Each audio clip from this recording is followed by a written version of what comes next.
Bonsoir, donc ce soir on va continuer avec une étude biblique, comme on fait tous les mardis. On étudie la Bible, on regarde dans la Bible, et on ne va pas continuer les dons spirituels, parce que c'est le pasteur Francis qui va mener à bien cette mission.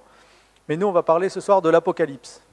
On en avait déjà parlé il y a quelques mois de l'Apocalypse, et on va y retourner ce soir, de manière dans des chapitres un petit peu plus spécifiques, où vous allez voir, les images sont un peu spéciales des fois, voire difficiles à comprendre, mais mon but ce soir, c'est de vous montrer que ça s'explique. Alors, je ne sais pas si vous vous souvenez ce que c'est que l'Apocalypse, mais l'Apocalypse, moi je l'ai décrite comme ça, c'est le journal télévisé de Dieu. Vous savez, en ce moment, on regarde beaucoup la télé, je ne sais pas si vous regardez beaucoup les journaux télévisés, mais si vous voulez regarder le journal télévisé de Dieu, il faut lire l'Apocalypse. Regardez comment ça commence, le livre de l'Apocalypse, c'est marqué « Révélation de Jésus-Christ ». Cette révélation, Dieu l'a confiée à Jésus-Christ pour qu'il montre à ses serviteurs ce qui doit arriver bientôt. Ça s'appelle « Journal télévisé de Dieu » avec comme présentateur télé Jésus-Christ. Si vous regardez CNews, ce soir on va regarder G-News, God News. C'est pas Canal News. Et Jésus-Christ, qu'est-ce qu'il a fait? Je relis le texte, il dit, Jésus-Christ, en envoyant son ange, il a envoyé un ange. Ça, c'est un ange, vous savez ce qu'il a fait? Il a fait l'école de journalisme céleste. Au ciel, il a fait l'école de journalisme et il a été envoyé spécial par God News sur Terre pour apporter un message, un journal télévisé. Et en envoyant son ange, il l'a fait connaître à son serviteur Jean. Tout ça pour Jean. C'est incroyable quand même, hein? Vous imaginez? Dieu qui dit, je vais faire un journal d'information, un bulletin spécial pour les gens qui sont sur Terre. J'envoie Jésus-Christ qui envoie un ange, tout ça pour Jean. Ça ne fait pas beaucoup d'audimat, par contre. C'est pas forcément rentable sur les... Je ne sais pas s'il y aura beaucoup de pubs. Mais heureusement, ce n'est pas que pour Jean, mais c'est aussi pour les gens. Et Jean nous rapporte tout ce qu'il a vu. Il l'a fait connaître à son serviteur Jean, et Jean, en tant que témoin, celui-ci a annoncé la parole de Dieu que Jésus-Christ, qui a transmise par son propre témoignage, il a annoncé tout ce qu'il a vu. Je trouvais que c'était une belle image de se dire que Dieu veut parler aux hommes, veut leur envoyer un message. Il passe par Jésus, et il va sur une personne, juste une personne, et finalement ça nous atteint tous. Je me suis dit, c'est l'image de ce que Jésus veut faire avec nous des fois. Il veut nous parler à nous pour qu'on soit l'antenne de son journal télévisé. C'est ça l'évangile. C'est ça, il vient, il te parle à toi directement pour que tu puisses être un témoignage, une antenne pour le royaume de Dieu partout où tu vas. Et en tout cas, avec Jean, ça a marché, puisque encore aujourd'hui, ça fait 2000 ans de ça, on est en train de lire l'Apocalypse. Vous imaginez le nombre de personnes qui ont pu lire l'Apocalypse. Et regardez ce que dit le texte. « Heureux celui qui donne lecture des paroles de cette prophétie et ceux qui les entendent, et qui obéissent à ce qui est écrit dans ce livre, car le temps est proche. » Ça, cette info-là que Jean a restitué et que des personnes ont restitué, ont été antenne, ça peut rendre des gens heureux. La Bible nous dit que si on entend ça et qu'on est prêt à le mettre en pratique, ça nous rend heureux.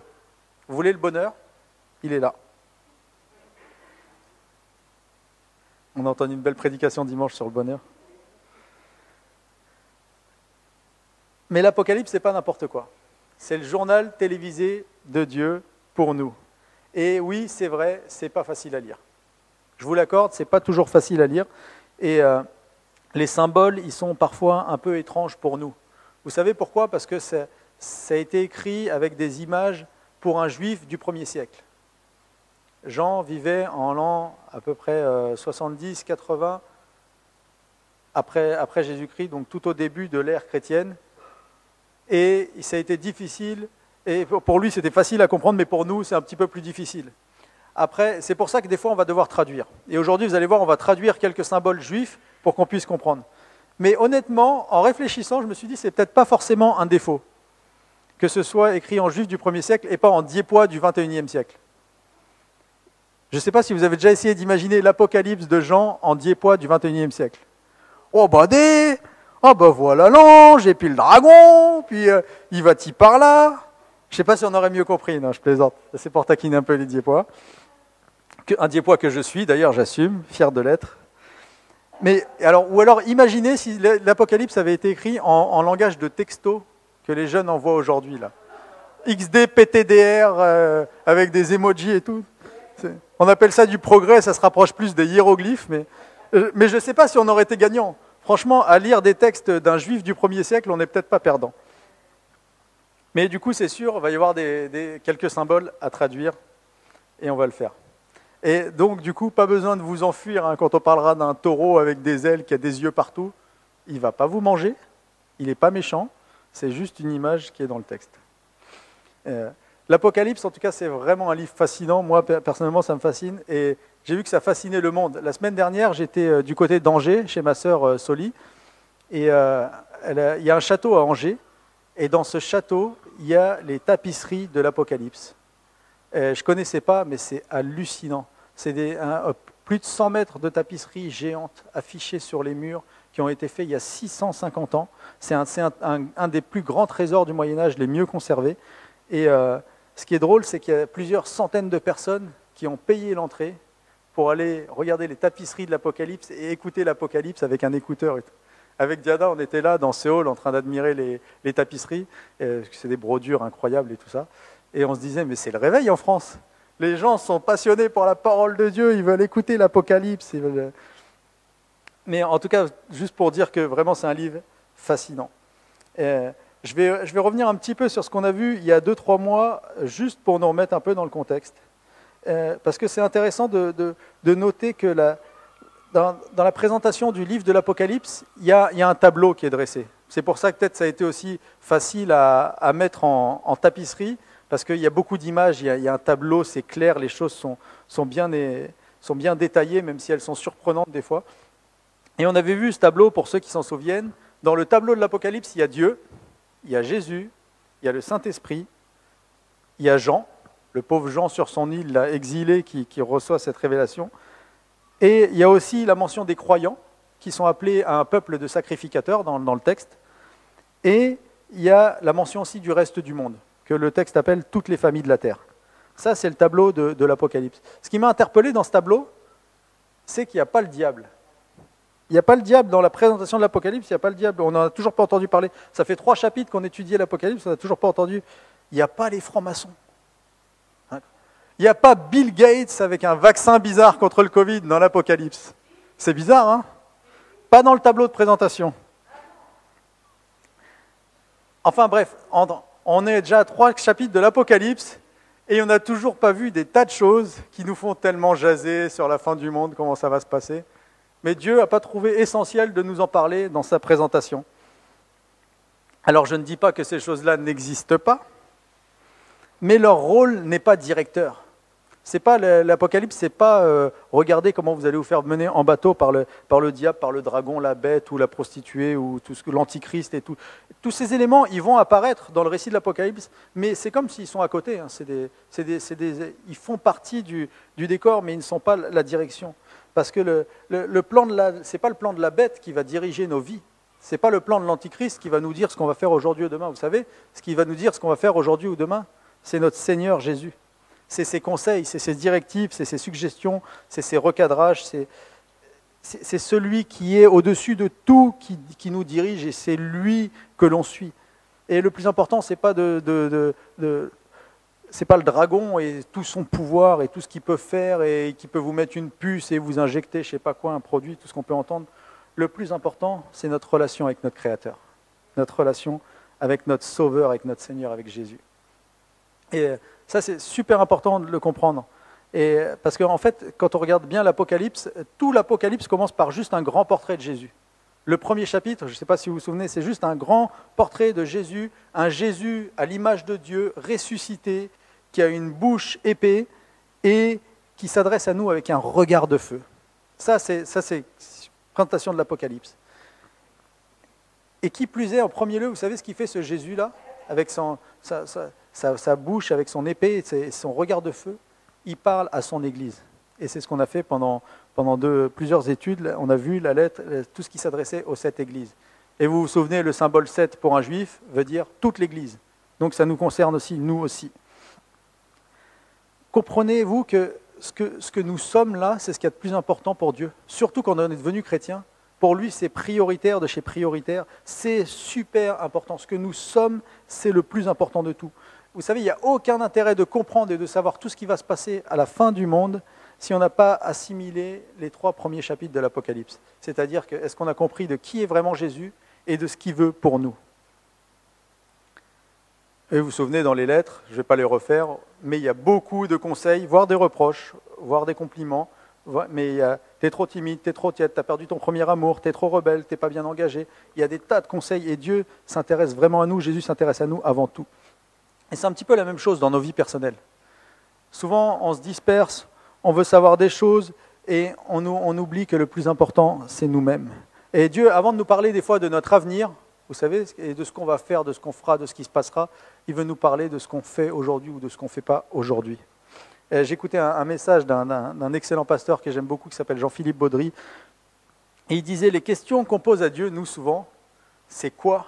Qu'est-ce que tu veux que je fasse, Seigneur? Où je vais le faire? Il faut que je le fasse où? Et c'est quand que ça va se passer? Ça, c'est les questions que nous, on est des fois obsessionnels à poser à Dieu. Et lui, il disait dans son message que Dieu veut nous communiquer, ce qui l'intéresse, c'est qui tu es. Quel genre de personne tu es? Qui tu es aujourd'hui? Qu'est-ce que tu es devenu? Pourquoi tu te comportes comme ça? Pourquoi tu fais ça dans ta vie? Pourquoi tu sers? Pourquoi tu ne sers pas? Pourquoi tu as ce caractère-là? Et surtout, comment tu vas mettre en pratique ce que je t'ai enseigné, mon fils, ma fille? Et je trouvais ça tellement fort de dire que nous, on est obsédés par le quoi, où et quand, et alors que Dieu veut nous dire qui, pourquoi et comment faire. Et c'est vraiment dans cette optique que Dieu commence son livre de l'Apocalypse, son journal télévisé, avec cette priorité. Qui est Jésus et qui es-tu devenu en le connaissant? Et tout ce qu'on va apprendre dans le livre de l'Apocalypse, ça n'aurait aucune valeur. On pourrait avoir des prophéties nouvelles sur la fin des temps, on pourrait avoir des visions, on pourrait faire des miracles qui vont contribuer. Si on ne ressemble pas au cœur de Jésus, tout ça n'a pas d'importance. Je dis tout ça parce que ce soir, on va pousser une porte, on va pousser la porte du ciel. On va pousser la porte du trône de Dieu directement. Donc ça va pas être des blagues, ça va être du sérieux. Et on va découvrir ce soir que Dieu est tout-puissant. Et le thème de mon étude biblique ce soir, c'est Dieu est le boss. Je dis à la manière jeune, Dieu est le tout-puissant et le plus fort et le boss. Et c'est vraiment intéressant qu'après avoir développé qui est Jésus, qu'est-ce que Jésus attend de nous, que maintenant, on ne parle toujours pas du diable d'ailleurs, on parle de la toute-puissance de Dieu, que Dieu est tout-puissant. Et je crois que c'est un sujet qui peut être un peu thérapeutique pour nous. Je crois que dans ces périodes qu'on a vécues, dans ces moments, ça peut faire du bien de savoir que Dieu est le boss. Et des fois, c'est comme une thérapie. Enfin, moi, personnellement, ça m'a servi, un peu pendant le confinement, puis quand les situations me dépassent, de dire, c'est pas grave, de toute façon, je suis dépassé, d'accord, mais lui, il n'est pas dépassé, parce que Dieu est tout-puissant. Et je crois aussi que des fois, c'est une vérité qu'on valide facilement. Vous allez me dire, mais bien sûr, Michael, on le sait que Dieu est tout-puissant, qu'il a tout créé. Mais souvent, on le valide très facilement et on l'applique assez laborieusement. On l'applique dans la difficulté. On se trouve face à des situations qui nous dépassent et là, d'un coup, tu as l'impression que Dieu n'existe plus, que c'est plus le boss et que finalement, on est dépassé, il faut qu'on se sorte nous-mêmes. Et ce soir, vraiment, l'idée, c'est qu'on reparte avec l'idée que Dieu est puissant et que Dieu est au-dessus de tout. Donc, dans ce chapitre, on va voir ça, on va voir l'occasion de pouvoir respirer, de dire Dieu est tout-puissant, il trône au ciel. On va pouvoir se délecter de cette vérité. Dieu est au-dessus de tout. Donc, vous êtes prêts? On va pousser la porte? Alors, je commence la lecture. Apocalypse, chapitre 4, verset 1. Après cela, je vis une porte ouverte dans le ciel. Donc, le après cela, c'est après tout ce qu'on a dit, le portrait de Jésus et les recommandations aux églises. Et la voix que j'avais entendue me parler au début et qui résonnait comme une trompette me dit « Monte ici et je te montrerai ce qui doit arriver après cela. » J'essaye de le faire bien. À l'instant, l'Esprit se saisit de moi. Et voici, il y avait un trône dans le ciel. Et sur ce trône, quelqu'un siégeait. Et celui qui siégeait avait l'aspect d'une pierre de jaspe et de sardoine, c'est des pierres précieuses. Et un arc-en-ciel entourait le trône, brillant comme l'émeraude. Un arc-en-ciel d'émeraude. Donc voilà, Jean, après avoir vu tout ce qu'il a vu déjà, là il passe à un autre niveau. il voit une porte ouverte et il y a une voix qui l'appelle. Je suis la voix. Pas la voix de TF1, heureusement. Dieu merci.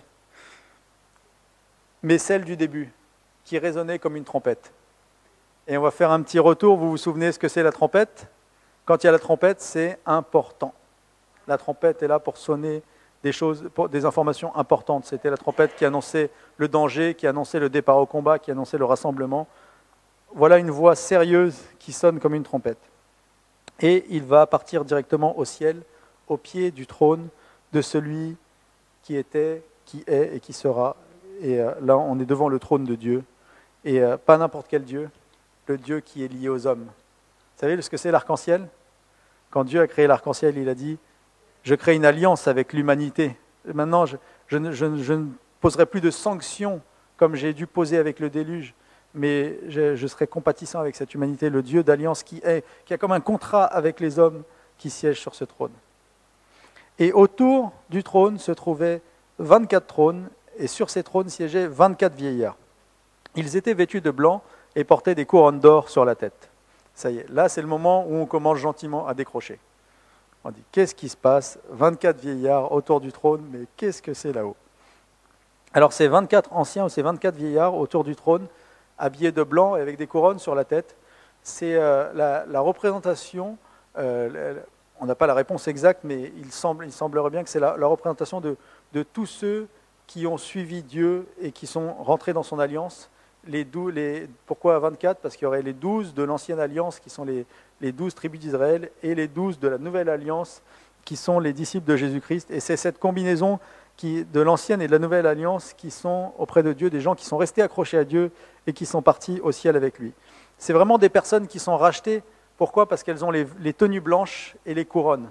Et vous vous souvenez, c'est des versets qu'on pouvait lire, et elles sont assises sur des trônes, c'est des versets qu'on pouvait lire quand on lisait les lettres aux églises.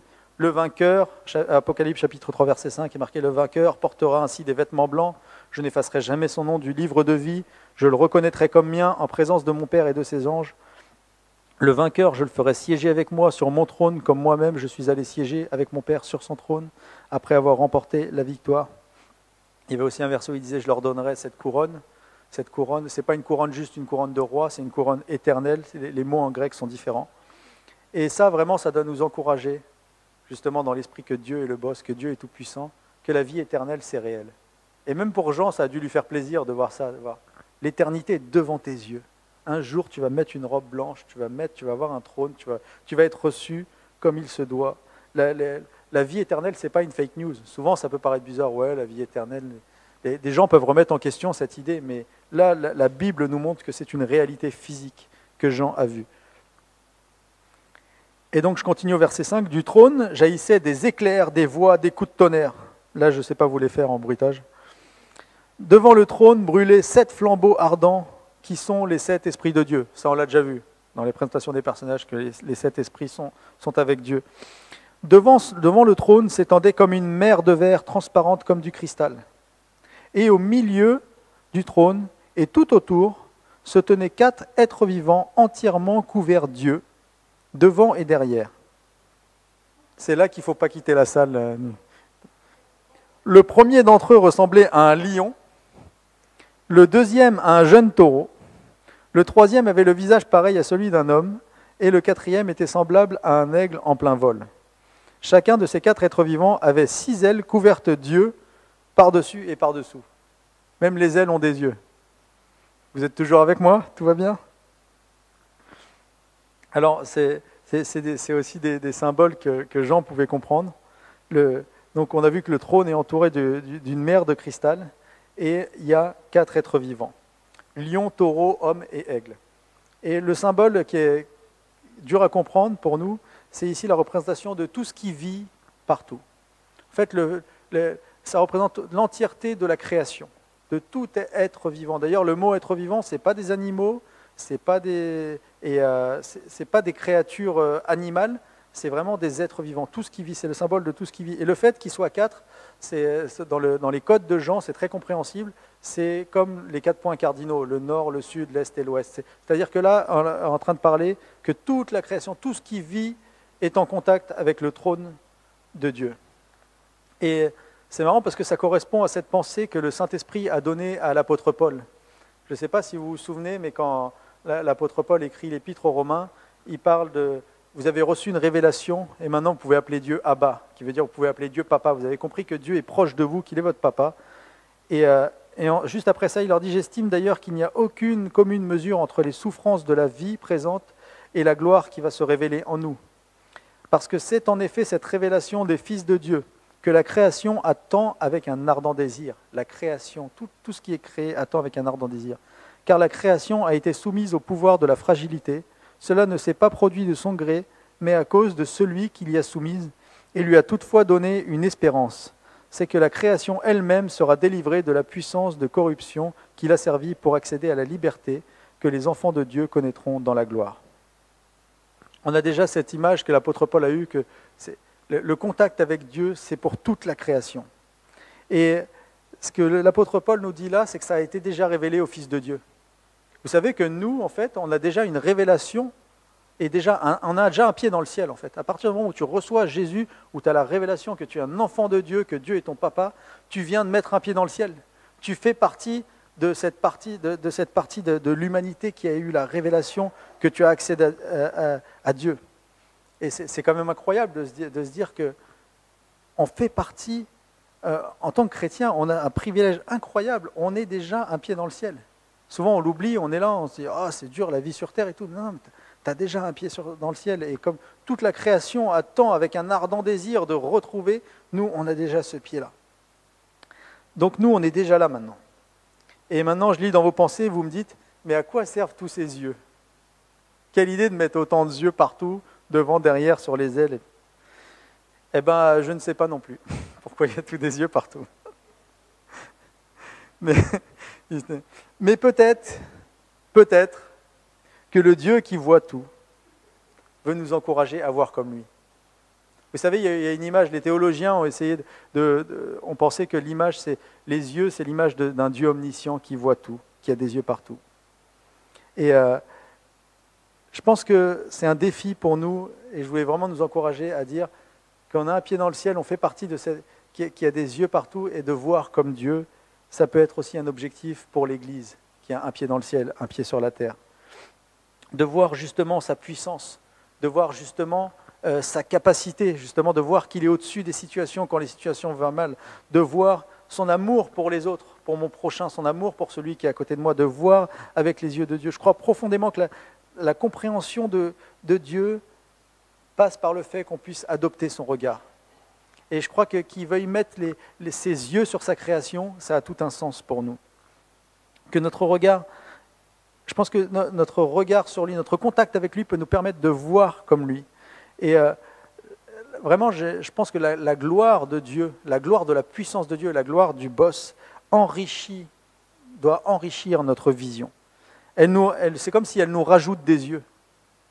Vous savez, voir la gloire de Dieu, être en contact avec la présence de Dieu, ça nous rajoute des yeux.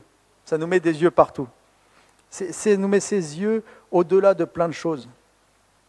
Et je pensais, par exemple, ça peut être quelqu'un qu'on dit, ah lui, quel comportement. Avec notre regard, on va dire, ah bah lui, de toute façon, c'est un sale môme, c'est une mauvaise personne. Mais peut-être qu'avec les yeux de Dieu, on peut voir aussi tout ce que cette personne a souffert, tout ce qu'elle a enduré, quelle était son enfance. Et avec les yeux de Dieu, on peut venir avec un regard compatissant. On voit au-delà de plein de choses. Et comment faire pour voir comme ça ? Comment faire pour développer tous ces yeux ? Eh bien, vous savez quoi ? C'est en louant Dieu. Et c'est ce que Jean va voir des êtres vivants qui sont là dans le ciel, devant le trône de Dieu. C'est un peu notre partie céleste là, auquel on a accès. Comment ils font pour voir Dieu, jour et nuit, ils ne cessent de dire « Saint, Saint, Saint, le Seigneur, le Dieu Tout-Puissant, celui qui était, qui est et qui vient. » Voilà ce qui est important pour le journal télévisé de Dieu, le God News. Après qu'on ait découvert que Jésus est Dieu et qu'il est ressuscité, après qu'on l'écoute et qu'on suive, qu'on prenne attention à ce qu'il nous recommande, à ses conseils, ce qui est important, c'est qu'on apprenne à voir comme lui, qu'on apprenne à être cette partie de la création qui a des yeux, qui a des yeux qui voient plus que les hommes, qui voient plus que les défauts, qui voient plus que les problèmes, qui voient plus que la dépression, qui voient plus que juste ce qui est terrestre. On est appelé à avoir un regard normal sur ce qui se passe autour de nous et parfois dans nos vies. On n'est pas appelé à avoir un regard normal sur ce qui se passe autour de nous. On n'est pas appelé à regarder juste les choses comme tout le monde.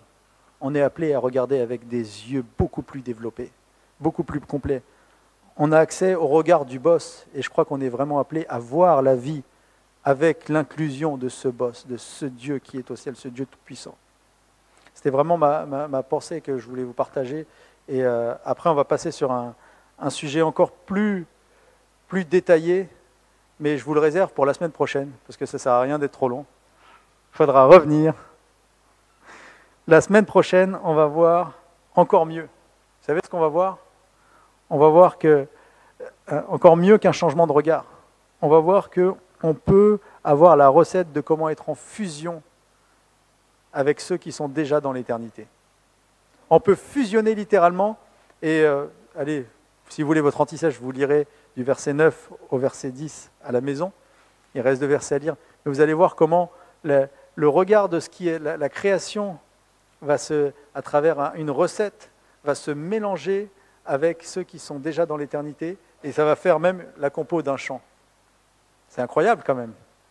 Jean a vu la composition d'un chant entre la création et les vieillards qui étaient autour du trône, et tous ceux qui sont déjà dans l'éternité. Et tout ça, cette recette-là, je vous la garde pour la semaine prochaine.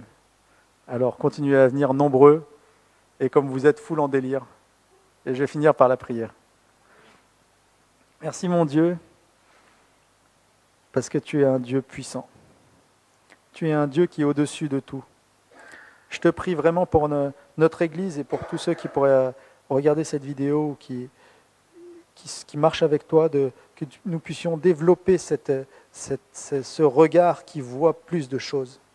Tu nous as appelés à être la lumière du monde, à apporter quelque chose de supplémentaire.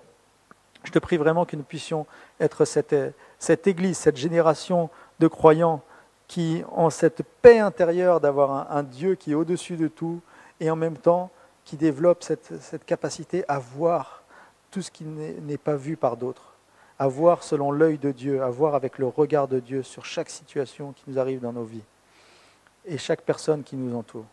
Dans le nom puissant de Jésus-Christ, Amen.